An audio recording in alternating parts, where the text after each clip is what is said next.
Hello, my dear students. This is A.K. Kushwaha, and you are watching my YouTube channel English Language and Literature with A.K. Kushwaha. Welcome in this session of English teaching. अंग्रेजी शिक्षण के इस session में हम लोग पढ़ने जा रहे हैं द होम कमिंग। ये यूपी बोर्ड क्लास 12th के प्रोज का 4th चैप्टर है, किंतु कोविड-19 के कारण बीच में से the secret of health success and power को हटा देने के कारण ये 3rd चैप्टर पर आ जाएगा। तो द होम कमिंग, घर आगमन, जिसको लिखा है गुरुदेव रविंद्रनाथ टैगोर ने। This is a very interesting and full of knowledge story. The story is written by Gurudev Rabindranath Tagore. The story throws light on the psychology of a homesick child. The story teaches us a lesson that the best way of the balanced growth of a child is that he should live with his parents. So, यह कहानी बच्चों के घर के प्रति लगाव की मनोवैज्ञानिकता पर प्रकाश डालती है। यह शिक्षा देती है कि बालक के संतुलित और सर्वांगीण विकास के लिए माता पिता के साथ और उनके मार्गदर्शन की नितांत आवश्यकता होती है। यह एक बालक फटिक चक्रवर्ती की कहानी है, जिसे उसके मामा के साथ कलकत्ता भेज दिया जाता है।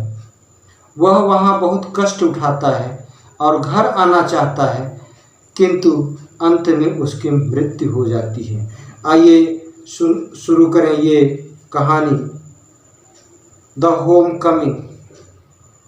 फटिक चक्रवर्ती गांव के बच्चों के समूह का मुखिया था, रिंग लीडर था। एक दिन उसके मन में एक नई शरारत सूझी। नदी की चौरस जमीन में एक भारी लट्ठा पड़ा हुआ था। वह पानी के नाव के मस्तूल के रूप में प्रतीक्षा में था।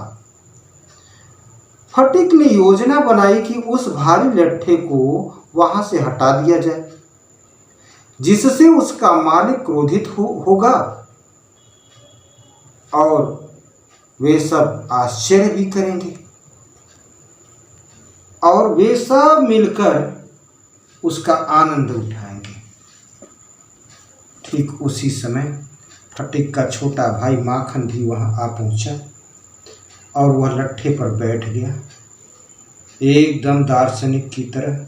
लड़कों ने उसे वहां हटने के लिए कहा, परंतु वह वहां से हटा नहीं, टस से मस नहीं हुआ। फटिक क्रोधित हो गया और माखन पर चिल्लाया, कहा, माखन, यदि तुम 1 मिनट के अंदर नहीं हटते हो तो मैं तुम्हें पीट दूंगा। इस बात पर माखन बिल्कुल भी चिंता नहीं किया और आराम से बैठ गया। फटिक ने आदेश दे दिया, लट्ठा लुढ़काने का आदेश दे दिया। लड़कों ने पूरी शक्ति के साथ 1 2 3 जाओ ऐसा पुकारते हुए लट्ठे को खींचने लगे, ढकेलने लगे। जाओ शब्द पर लट्ठा उठ गया, ढकेल गया और माखन का दर्शन कीर्ति सब कुछ चला गया। वह फटिक की ओर उठा और फटिक की ओर दौड़ा, उसका चेहरा नोच लिया तथा चिल्लाते हुए घर चला गया। फटिक नदी के किनारे नाव पर बैठा एक घास की नोक को चबाता वहीं बैठा रहा, हताश, निराश, परेशान, दुखी बैठा रहा। तभी अचानक नाव से एक अजनबी अधेड़ पुरुष, भूरे बालों वाला तथा काली मूंछों वाला, उसके पास आया। उसने फटिक से पूछा कि चक्रवर्ती परिवार कहाँ रहता है। फटिक ने बड़ी लापरवाही से उत्तर दिया, बिना हिले डुले, बिना किसी संकेत के कहा वहीं रहता है। जहां बताया उसको देखकर कोई अंदाजा नहीं लगा सकता था कि फटिक परिवार कहाँ रहता है। घर आकर माखन ने फटिक की इधर शिकायत की थी कि फटिक ने उसे बेरहमी से पीटा। उसकी माँ ने नौकर को भेजा फटिक को बुलाने के लिए। नौकर भी फटिक को मारते घसीटते घर ले गया। जब फटिक घर में घुसा, उसकी माँ ने उसे देखा और क्रोध में चिल्लाया। उसकी माँ चिल्लाई कि तुमने फिर से माखन को मारा। फटिक ने क्रोध में उत्तर दिया, नहीं, मैंने माखन को कब मारा। यह सुनकर माखन क्रोध में कहा, मैंने माखन को कब मारा। माखन ने कहा, नहीं माँ, इसने मुझे मारा है। वह अपनी बात पर अडिग रहा। फटिक गुस्से में आ गया, दौड़ा और उस पर घूसों की बौछार कर दी। माँ ने बड़ी मुश्किल से उन लोगों को अलग किया, बीच बचाव किया। और तभी इसी बीच भूरे बालों वाला, काली मूंछों वाला वह अजनबी व्यक्ति जो चक्रवर्ती परिवार का पता पूछ रहा था फटिक से, वह भी आ धमका। यह फटिक के भाई, फटिक के माँ के भाई विशंबर थे, जो फटिक की माँ की शादी के ठीक बाद ही चले गए थे बम्बई, और वहीं थे। बीच में कई साल गुजर गए, आए। तो अब आए थे अपनी बहन के यहाँ। तो उनकी बहन अर्थात फटिक की माँ भी उन्हें पहचान लिया और चिल्लाई, क्यों दादा, आप कहाँ से आए हैं। उसने बच्चों के विषय में भी पूछा।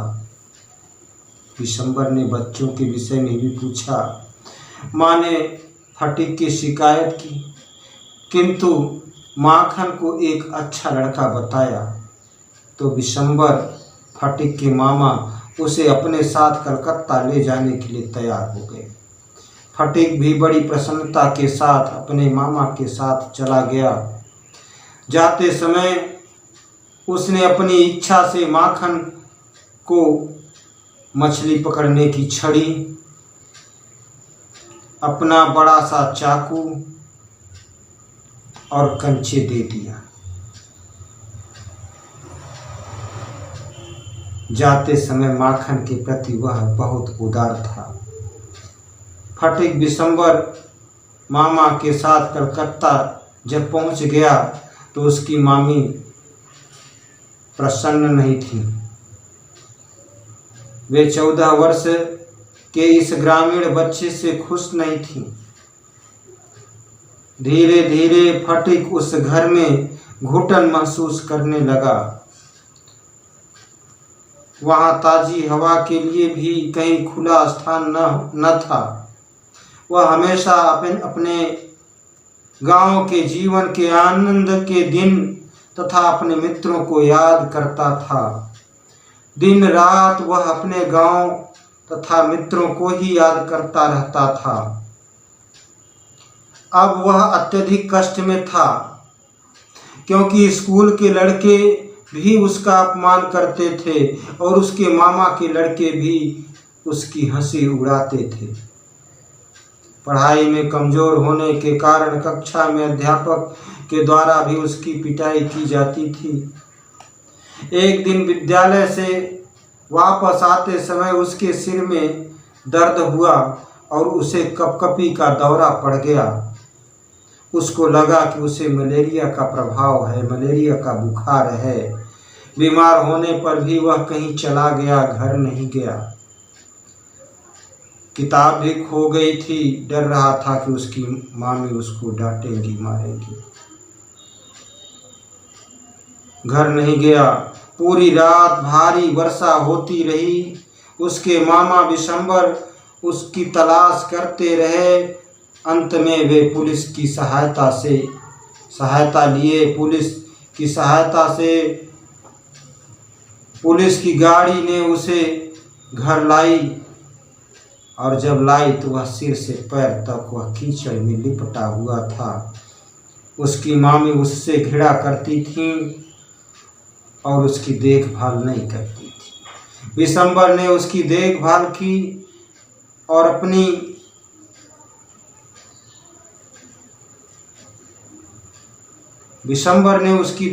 की और डॉक्टर को बुलवाया।